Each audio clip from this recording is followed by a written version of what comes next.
Blackstone Audio presents Bino's Blues, a novel by A.W. Gray. This book is read by Joe Barrett. For Sarah Emily Gray. Little girl gone. Young lady coming up. Chapter 1. Harry stripped off his diving mask, pushed his sopping black hair out of his eyes, and squatted on his haunches.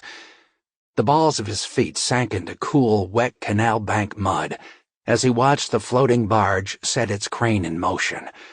The chain clanked and straightened, its links rising from the murk in slow but steady progression, as Harry thought, "When do we get paid for this? And how am I going to keep the check away from Doris's fucking lawyer?" Jimmy sat nearby in the bank. "You're crazy for going down in that slop without wearing a wetsuit," he said. "You cut yourself once in a busted fender or bumper down there, you're going to need a tetanus shot." Jimmy wore a dark green rubber suit complete with hood. He was skinny as a sick man, his face pasty white, his feet encased in webbed flippers, and his ass sinking down in muck. Harry could have made up a lot of reasons he wasn't wearing a wetsuit, but the truth was that he thought he looked pretty beefcake for 40, in skimpy racing trunks, which he'd stolen during his 4-month stint on the U of Houston swim team before he'd flunked out of school 20 years ago. He had broad shoulders and just a hint of gut, and his hairpiece was both water-resistant and super undetectable.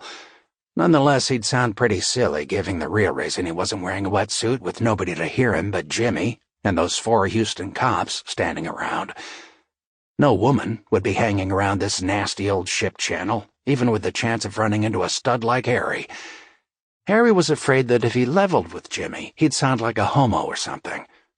So he said to Jimmy instead, "How are we going to get paid, huh? These police act like we ain't even got the right to ask. Christ, 2 days down here clamping onto these old wrecks and not a word about our money. You got any idea what we supposed to be looking for?" The barge had hoisted up the 5th old junker of the day, slime and muck running from the auto and slopping noisily back into the water. The crane swiveled like a dinosaur against the gray bayou overcast, bearing its cargo over the inclined concrete channel banks. At the last instant the chain slipped. The car's rear end crashed down, recoiled violently, and settled on creaky springs. Harry looked over the vehicle's outline. 76 T-Bird, Harry thought, a real pussy wagon in its heyday.